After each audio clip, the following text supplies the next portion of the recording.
O Instituto Nacional do Câncer, o INCA, estima que entre este ano e 2019 sejam diagnosticados mais de 68 mil novos casos de câncer de próstata no Brasil. Esses valores correspondem a um risco estimado de 66 casos novos a cada 100 mil homens. Cerca de 1 em 9 homens será diagnosticado com câncer da próstata durante a sua vida.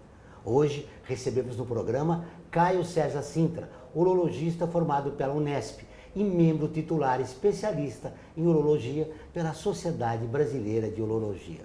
Está no ar o Observatório do Terceiro Setor, o olhar da cidadania.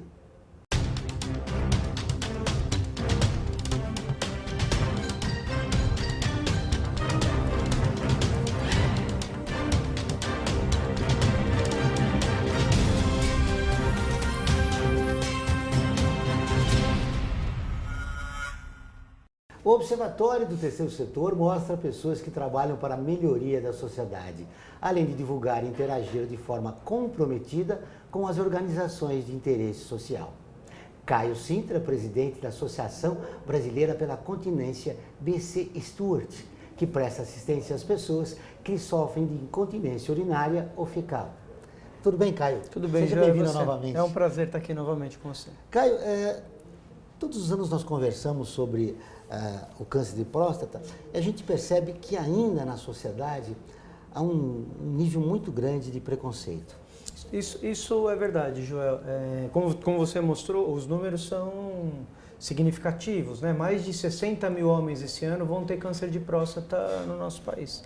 1 a cada 9 indivíduos é um número bastante expressivo. E embora, na verdade, o que a gente faça não seja prevenção, porque a gente não faz prevenção de câncer, a gente quer fazer diagnóstico precoce, para você poder promover ou oferecer um tratamento que seja adequado no momento onde a doença ainda é controlável.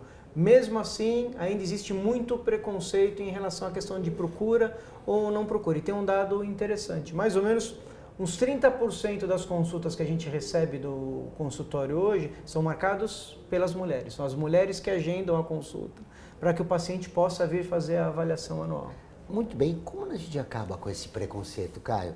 Mais informação, uma mudança cultural, né, do homem encarar essa doença como porque é uma doença masculina, né? O câncer da próstata. É uma doença exclusivamente masculina.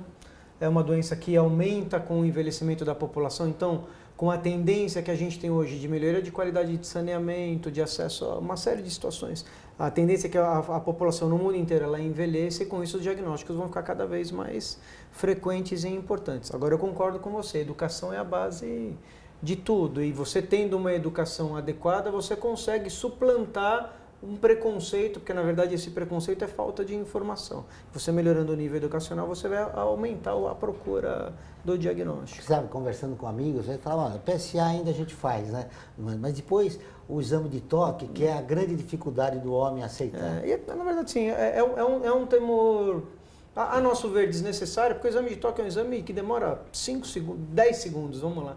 É um exame que ele é absolutamente fundamental. Se você se basear exclusivamente no exame de imagem ou no PSA, que é um exame de sangue que avalia o risco de câncer de próstata, você vai deixar passar uma proporção significativa de tumores.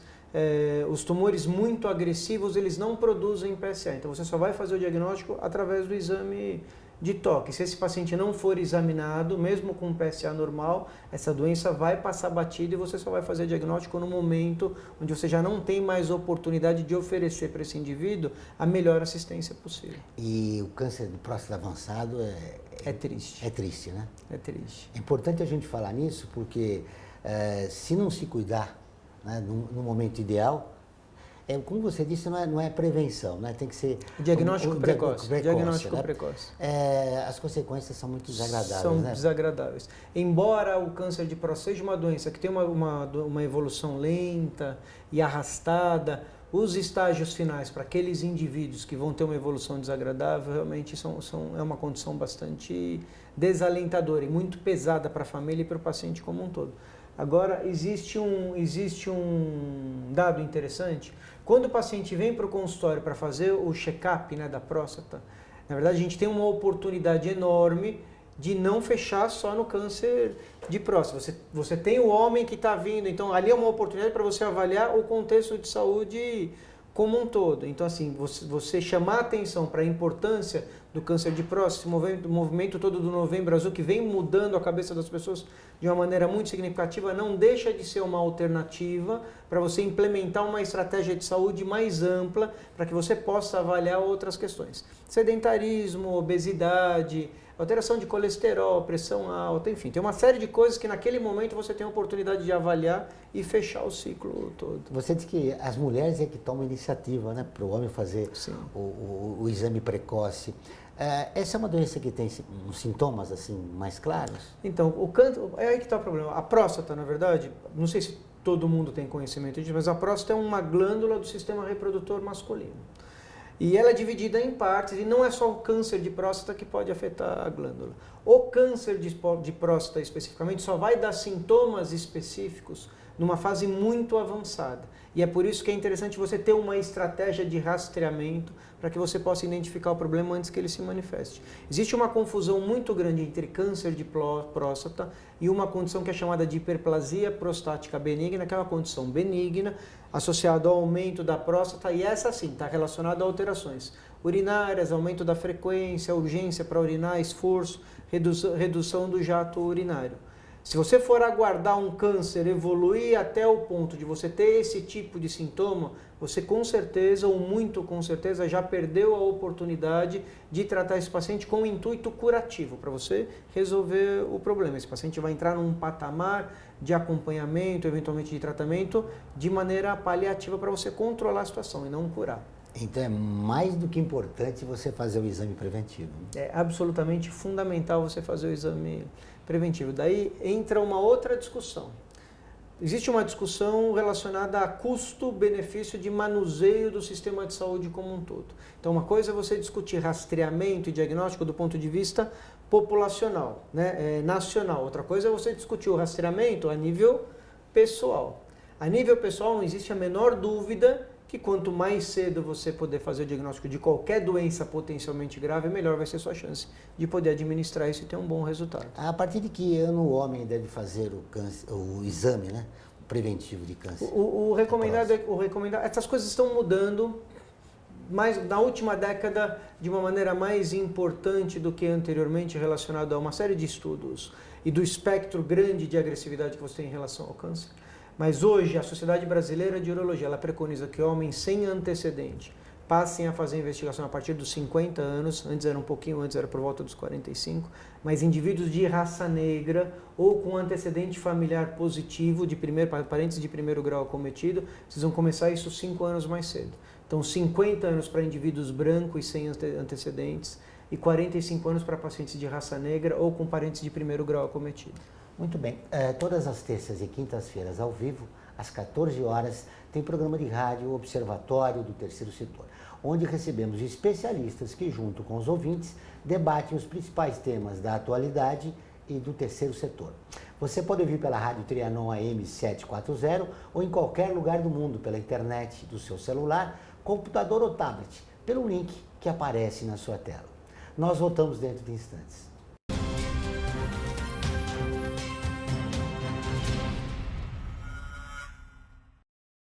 A FIA é muito mais que uma escola de negócios. É graduação, pós-graduação, MBA, mestrado e consultoria para empresas. Isso faz diferença. Conheça a FIA.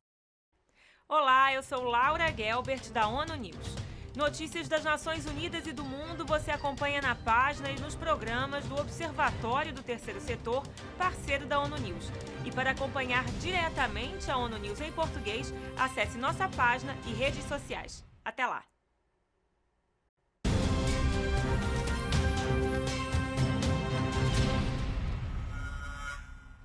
Voltamos com o Observatório do Terceiro Setor. E agora vamos para o quadro Você Conhece?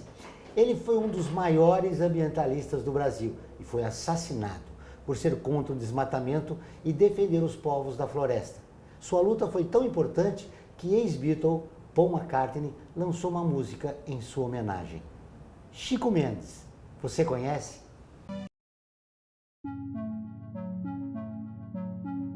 Chico Mendes nasceu em Chapuri, no Acre, em 15 de dezembro de 1944. Começou no ofício de seringueiro ainda criança, acompanhando o pai em excursões pela mata. Aprendeu a ler aos 19 anos, já que na maioria dos seringais não havia escolas e tão poucos proprietários de terras tinham intenção de plantá-las em suas propriedades. Chico Mendes iniciou a vida sindical em 1975, como secretário-geral do Sindicato dos Trabalhadores Rurais de Brasileia. A partir de 1976, participou ativamente das lutas dos seringueiros para impedir o desmatamento. A tática utilizada pelos manifestantes era o empate, manifestações pacíficas em que os seringueiros protegem as árvores com seus próprios corpos.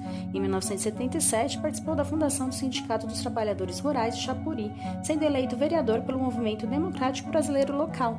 Recebe então as primeiras ameaças de morte por parte dos fazendeiros, o que lhe rendeu problemas com seu próprio partido, descompromissado com as causas pelos quais Chico Mendes lutava. Acusado de subversão, é preso e torturado, mas sem apoio algum das lideranças políticas locais, não consegue registrar na polícia a ocorrência da tortura da qual foi vítima.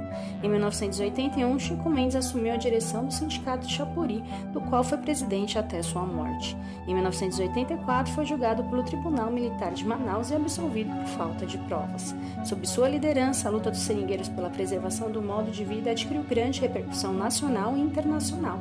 Chico Mendes recebeu a visita de alguns membros da ONU em Chapuri, denunciou que projetos financiados por bancos estrangeiros estavam levando à devastação da floresta e à expulsão dos seringueiros.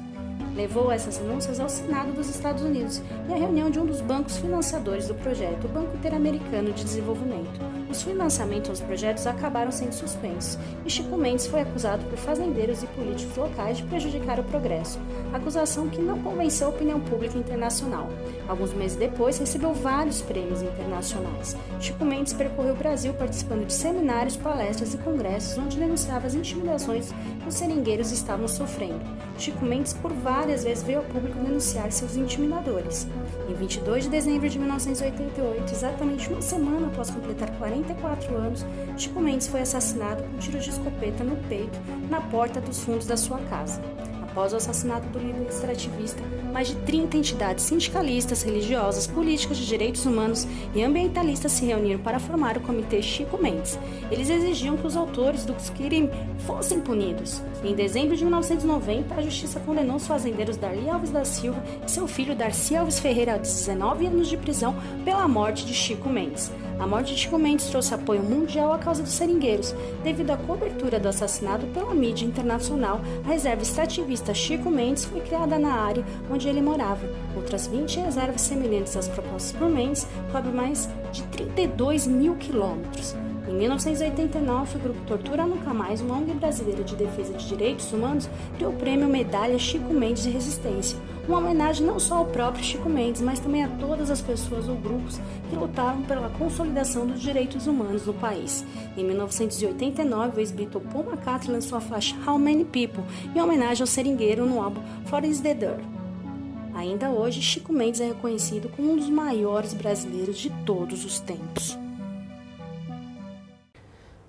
Caio, apesar do conflito da terra aqui no Brasil ainda provocar muitas vítimas, e Chico Mendes foi uma das mais conhecidas, esse problema continua no país ainda.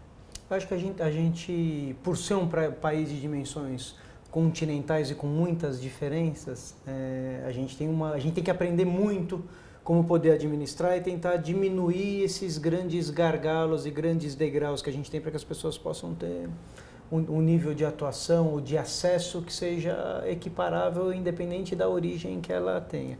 Agora, o que esse vídeo mostra de uma maneira bastante é que o Brasil, apesar de todas as dificuldades, produz grandes figuras. Infelizmente, a gente demora para reconhecer essas grandes figuras, mas a gente, sem dúvida nenhuma, a gente tem pessoas com histórias de vida espetaculares. E é uma pena que eles não são conhecidos, né, para a gente maioria da população. Você acaba conhecendo quando você tem um desfecho trágico ou alguma coisa... É verdade. E no ambiente que ele morava, né, de precariedade, né, lutando pelas condições básicas, mínimas, né, de sobrevivência. Como falar em medicina preventiva num ambiente desse? Você sabe que isso dá mais uns 10 programas de discussão, né? Ainda mais esse momento de transição em relação a uma série de coisas, especificamente em relação às políticas de saúde pública, para você poder alocar pessoal para esses locais. Esse é um tema super atual. Mas, na minha opinião, a grande dificuldade para você, por exemplo, levar a saúde pública para esses lugares está relacionado à infraestrutura, a questão contratual para a equipe de saúde que vai, não me refiro exatamente aos médicos, aos enfermeiros, assistente social, porque normalmente esses contratos são contratos verbais e a hora que você atinge determinadas metas isso não é mantido e eventualmente o profissional que vai para um desafio desse, porque não deixa de ser um desafio de vida, ele não tem muita expectativa de médio e longo prazo, é colocado para ele metas e situações de curto prazo.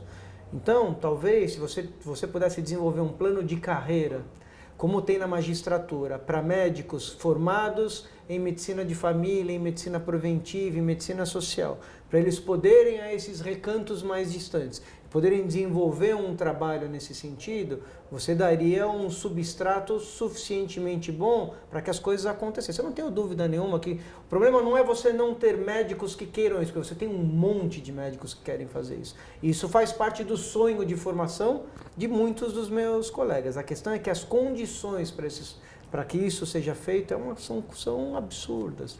E enquanto isso não acontece, como é que você vê o trabalho realizado pelos médicos cubanos? Que foi abortado agora.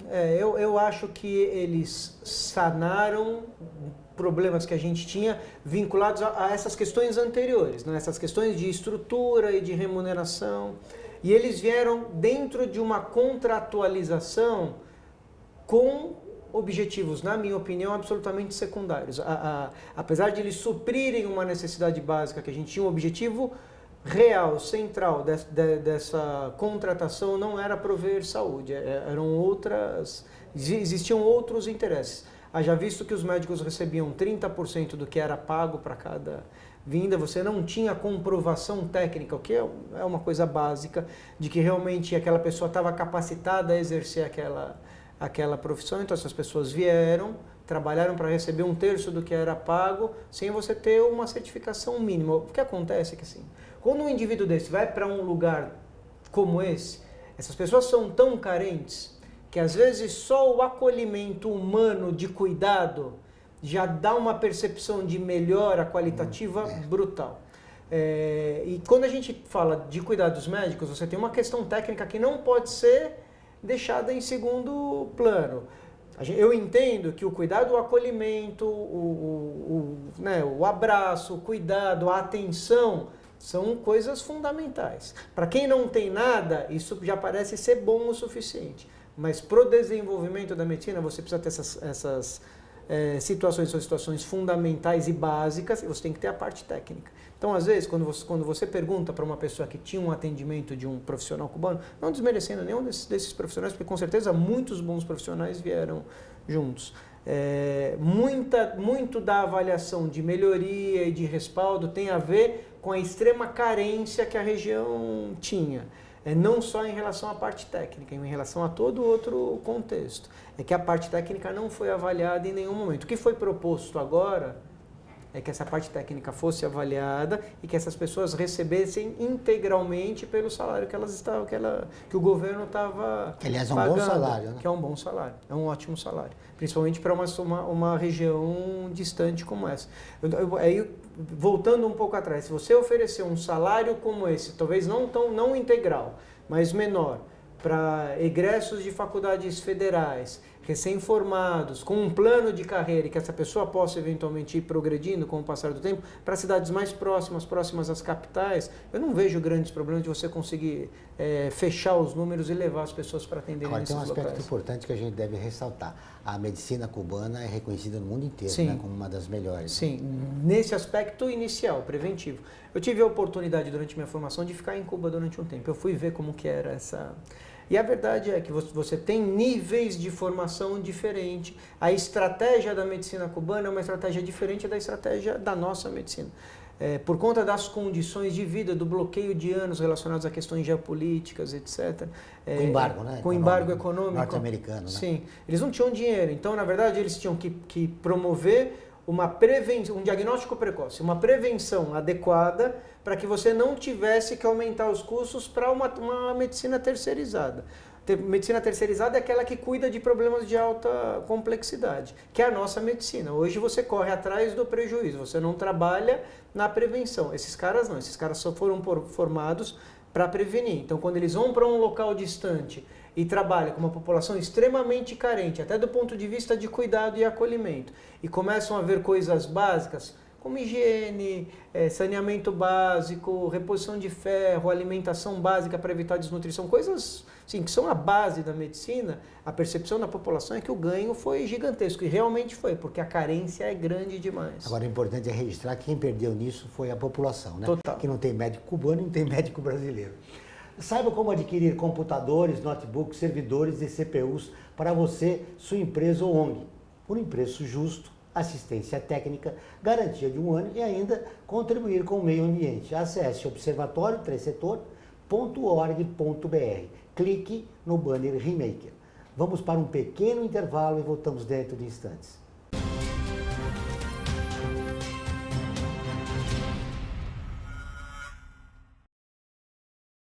A FUNASP colabora com a USP nas relações entre fundações por meio de fóruns, simpósios, seminários, pesquisas e intercâmbio de informações, além do seu investimento na área social.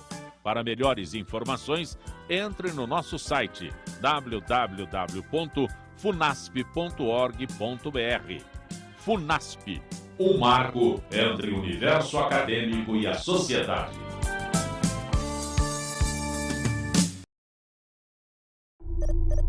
Internacionalizar a economia afeta o seu emprego? Para onde vai o Brasil? Ter opinião sem análise é só repetição. Repetição, repetição, repetição, repetição, repetição, repetição, repetição, repetição. Informação é importante. Análise é fundamental. Le Monde Diplomatique Brasil. Independente e crítico.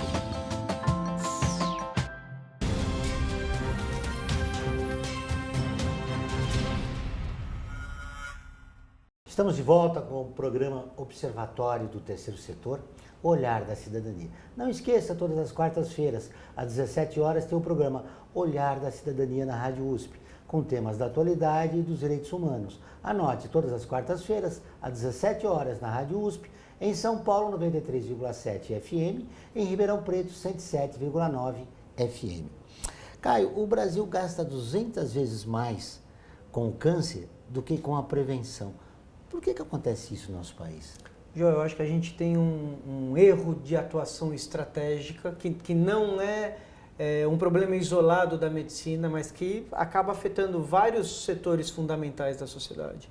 E você acaba tendo essa discrepância, que é uma discrepância muito importante. Parece bastante lógico a gente discutir aqui e avaliar que é muito mais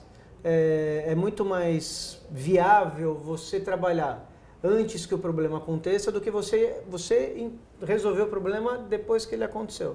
Você não vai esperar o pneu do seu carro estourar para o carro, você sofrer um acidente e ter um dano muito maior do que só o pneu para poder, você vai, na hora que você detectar o problema ou o potencial de problema, você vai lá e você troca o pneu. Em medicina não é diferente. Se você tiver uma estratégia, um projeto de estratificação de prioridades, com uma estrutura adequada para você abranger a população, e poder fazer essa avaliação com coisas mínimas, você vai diminuir o problema no final da linha. E com isso você vai diminuir recursos, você vai utilizar os recursos de uma maneira muito mais inteligente do que ela é utilizada hoje.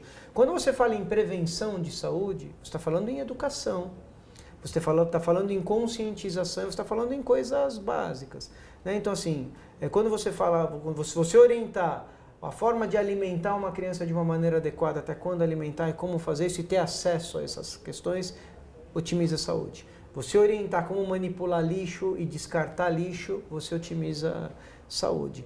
Se você melhorar a educação, você diminui os custos da saúde final.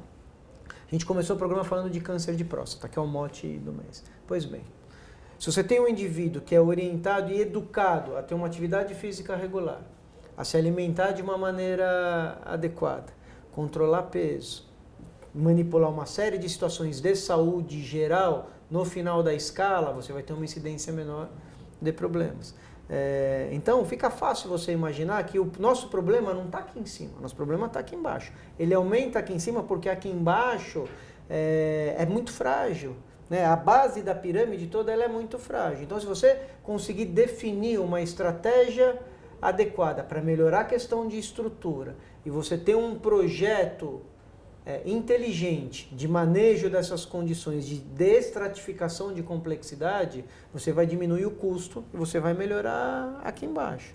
E as pessoas que estão na base da pirâmide, tendo acesso à informação, acesso a uma alimentação mais adequada, a uma estrutura mais adequada e a um atendimento mais humanizado e personalizado, elas vão se sentir melhores. Quando a pessoa fala que ela quer mais saúde, que ela quer médico, preciso de médico, ela não precisa de médico. É o jeito que ela tem de falar que ela quer mais saúde. E saúde é uma coisa muito mais complexa do que o acesso único e exclusivamente ao profissional. Mas nesse processo da medicina preventiva, um ator importante é o médico. Sim. E questiona-se muito a qualidade dos novos médicos aqui no país.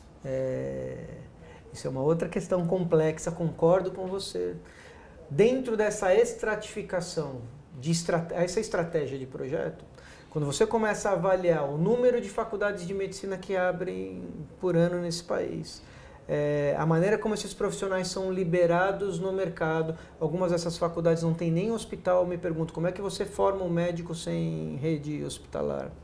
Quando você libera esses indivíduos no mercado de trabalho, boa parte deles, por conta do volume, não vai ter acesso a programas de residência e de especialização médica. Então eu pergunto, o que nós estamos querendo quando a gente forma esse batalhão de médicos da maneira como a gente forma, sem nenhuma estratégia em relação para onde esses médicos vão ser alocados? Alguns países desenvolvidos, o que eles fazem? Eles identificam problemas de saúde específicos naquele ano, por exemplo, a gente está com um déficit de ginecologista em determinada região do país. Pois bem, abriremos tantas vagas de especialização em ginecologia para suprir as nossas necessidades. Agora, quando você forma hoje um número de médicos que você sabe que é muito maior do que você precisa e que é muito maior do que o acesso que você pode ter para os serviços de residência e de formação de especialistas, o que você quer? E esses médicos buscam uma especialização mais atrativa para o mercado, né? Sim. Por exemplo, hoje você não tem mais um pediatra, um médico generalista como tinha no passado. Justamente porque você não tem uma planificação, uma estratégia de carreira para que as grandes formações básicas, pediatria, clínica médica, ginecologia e cirurgia geral, possam caminhar. Veja bem, um indivíduo que faz medicina, ele faz uma faculdade de 6 anos de período integral. Vamos combinar que não dá para trabalhar nesse período. Depois disso, ele vai para um programa de residência médica. Se ele for fazer cirurgia, ele vai fazer mais 2 ou 3 anos de cirurgia, são 9 anos de formação. Se ele for fazer uma especialidade cirúrgica, urologia, que é a minha especialidade, são mais 2 anos. Então são 6 anos de faculdade, mais 5 de residência, são 11 anos, sem trabalhar, estudando e se formando. E daí esse camarada, ele sai da faculdade, ele faz um FIES, ele faz um financiamento, ele faz uma coisa para fazer uma dessas faculdades novas relacionadas a serviços privados. E daí, se ele não tem uma planificação de carreira, até para pagar, porque as pessoas criticam, mas elas não enxergam esse contexto, para pagar o investimento que foi feito na própria formação, como é que esse cara vai trabalhar? E daí ele tem uma proposta para ir para uma cidade do interior. E a gente estava conversando disso no intervalo. Ele vai para essa cidade do interior e ele chega lá e não tem um contrato firmado, ele tem um contrato verbal, que se cumpre no primeiro mês, no segundo mês, no terceiro já não se cumpre mais. Esse camarada às vezes tem família, tem filhos, tem as suas responsabilidades do mês. Ou ele precisa propor ou disponibilizar determinados tipos de tratamento que a estrutura não lhe oferece condições para fazê-lo. E tudo isso acaba, no final das contas, caindo na conta de quem? Do médico, que é a pessoa que personifica toda a estrutura de saúde. Mas, mais uma vez, saúde é uma coisa muito mais complexa, depende da figura do médico, mas depende de uma estrutura enorme ao redor para você poder fazer. E é por isso que quando você fala em medicina preventiva, medicina secundária, medicina terciária para você tratar os problemas, você tem que ter uma estratégia básica de planificação governamental para que as coisas funcionem. Não adianta pegar um bando de gente recém-formada e jogar no mercado sem estrutura ou sem planificação para que as coisas... E daí você abre brecha, eventualmente, para quem opera o mercado de saúde, poder administrar com essa demanda grande e com a oferta grande questões salariais e uma série de outras coisas que, em última instância, vão comprometer o quê? A qualidade do atendimento de quem está na ponta da linha. E daí a medicina começa a ser vista como uma coisa ruim, ou aquém daquilo que se preocupa, do que se propõe ou se procura, não porque necessariamente o médico é o problema. Pode ser o problema, e é o problema em muitas das situações, a gente sabe disso. Mas também tem muitas outras coisas acontecendo ao Ou redor. seja, a medicina brasileira está envolvida em gravíssimos problemas. Para a gente fechar nossa entrevista, novamente foi um prazer revê-lo. O prazer é meu de estar Você aqui. voltar outras vezes aqui para a gente Com conversar. certeza. Não só sobre a medicina preventiva, mas também da sua especialidade. Ok. Aliás, como que você chegou à urologia? Você escolheu, é aquilo que você queria mesmo? Não, essa é uma história não, longa. na minha vida não teve planificação. As planificação. coisas foram acontecendo e hoje eu sou absolutamente satisfeito com a escolha que eu fiz. Para fechar, olhando para o futuro, 2019, rapidamente, como é que você vê a medicina diante dessa realidade que se apresentou nesta entrevista? Num momento crítico, assim como o país está num momento crítico de transição, e eu acho que como todo brasileiro, independentemente da posição política ou de ideologia, o que a gente tem é que torcer, independentemente de quem esteja comandando o barco, para que as coisas caminhem bem. A gente tem uma enorme oportunidade de acertar uma série de arestas e fazer com que as coisas caminhem para o sentido correto, porque no final das contas está todo mundo no mesmo barco. Espero que você tenha razão. O programa do Observatório do Terceiro Setor desta semana fica por aqui. Mas para continuar nos acompanhando, acesse o nosso portal observatoriotercesetor.org.br. Lembrando que o Observatório é acessado em 173 países e atinge mais de 2,5 milhões de pessoas todos os meses. Voltaremos na próxima semana com o Observatório do Terceiro Setor, o olhar da cidadania. Até o próximo programa.